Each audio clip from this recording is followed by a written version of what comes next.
guys! Welcome to Mommy Tins Vlog. For today's video, gagawa tayo ng ginger juice with calamansi and honey.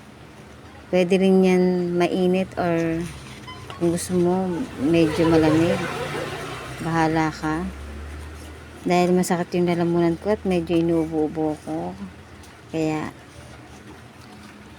inom tayo ng masustansyang juice.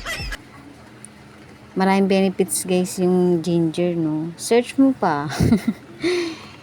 Ininom ko tuwing umaga, 10 to 15 minutes bago ako mag-almusal. Very effective to sa akin. Ang epekto sa akin nito ay, syempre nawawala ng mga ubo ko, yung kati-kati ng lalamunan ko, at hindi ako masyadong gutumin guys. Medyo nawala yung bilbil ko.